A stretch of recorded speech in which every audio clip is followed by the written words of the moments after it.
आता तुमच्या सावंतवाडीत car craft घेऊन येत आहे खात्रीशीर car service. Maruti Suzuki car सर्व्हिसिंगचा मुंबई आणि ठाणे येथील 20 वर्षांचा प्रदीर्घ अनुभव आता आपल्या सेवेसाठी सज्ज। पत्ता car craft services private limited, plot number 21, जुना मुंबई गोवा महामार्ग, चितारी हॉस्पिटल जवळ, कोलगाव भोम, सावंतवाडी। आजच अपॉइंटमेंट बुक करा।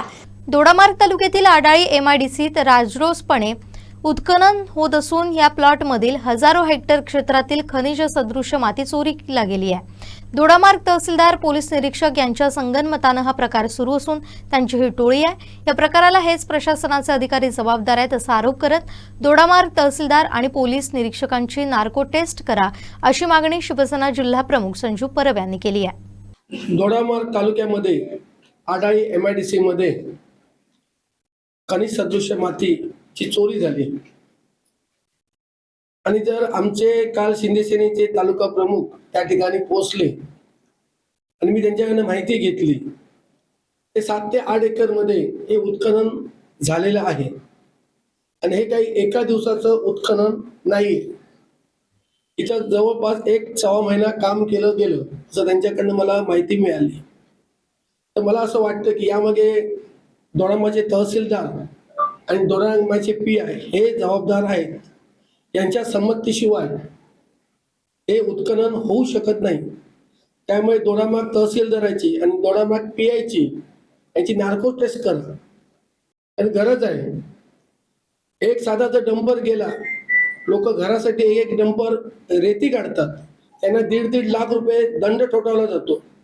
ही लोकांसाठी असते रेती किंवा कुठल्या तरी विकास कामासाठी असते, पण ही जी माती आहे ही कुठे जाते, काय जाते, याला तहसीलदार पकडत नाहीत।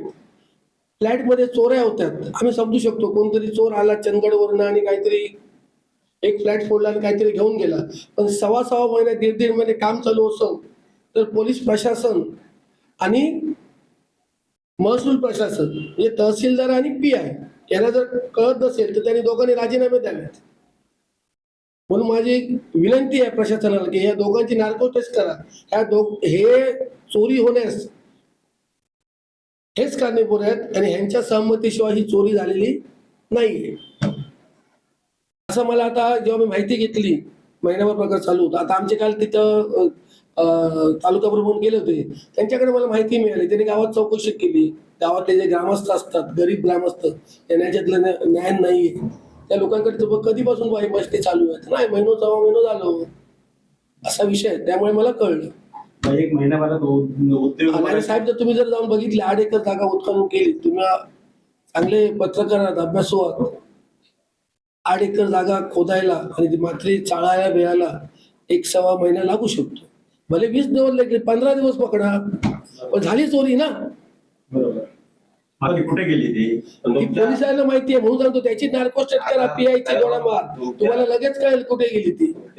दोडामार्ग शिवसेनेने काल पाहणी केली तिथे जाऊन, आतापर्यंत तलाठी किंवा तहसीलदारने जाऊन त्या पंचनामा केला काय? मला वाटतं काहीच केलं नाही।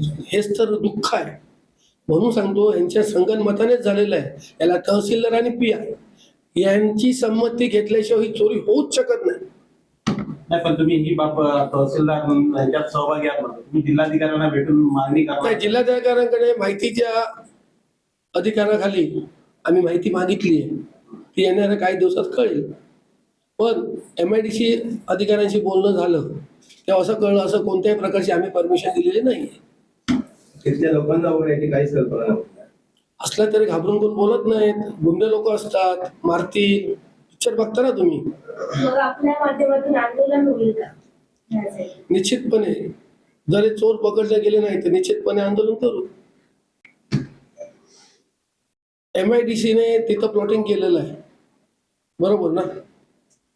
काही लोकांनी प्लॉट घेतलेले आहेत, काही लोकांनी कोणतरी प्लॉट डेव्हलपमेंट करू शकतो। MIDC चे अधिकारी रोज येत नाहीत, पण पोलीस प्रशासन असते ते सतर्क असावं लागतं किंवा महसूल प्रशासन। एखाद्या गावात उत्खनन होतं, त्या गावात पोलीस पाटील असतात, पोलीस पाटील गावात काय होतं याची पीआयला माहिती देत असतो, आज गावात हे करू शकतो, ते हे घडणार आहे किंवा हे घडतं आहे. त्याने तरी माहिती दिली पाहिजे होती ना. तलाठी असतो गावात, MIDC अधिकारी गावात नसतात, तलाठी गावात असतो, ग्रामसेवक असतात गावात, ही सरकारी मंडळी असतात ना, त्याला तरी कळणार ना. म्हणून माझा ठाम आरोप आहे की या दोघांची नार्को टेस्ट करा, सगळेजण मिळतील, ज्यांच्याने ही खनिज सदोष माती नेईल ते सगळे यांच्या परिचयाचे असतील आणि यांची ही टोळी आहे तहसीलदाराची आणि PIची, ही टोळी मिळून काम केलेलं आहे. याची माझी उदय सामंतांबरोबर व्हॉट्सअपवर पण चर्चा झाली, तुम्हाला दाखवतो. 2 दिवसापूर्वीच व्हॉट्सअपमध्ये, मी मुंबईला होतो म्हणून मला इथं येता आलं नाही नाही साहेब, तुम्ही मंत्री महोदयांबरोबर चर्चा केला, सगळं बरोबर आहे. हो. पोलिसात ही तक्रार केली पाहिजे, कोणतरी पुढे येऊ महसूलकडे याची तक्रार केली हो, पाहिजे. तक्रार झाली ना आता. मग त्याचा पंचनामा कसा झाला नाही? मग आता जर पोलिसांना जर पत्रकारांनी दाखवण्याचा प्रयत्न केला तर पोलीस पंचनामा स्वतः पण करू शकतात ना, पण हे करणार नाही कारण त्यांचाच हात आहे त्याच्यात.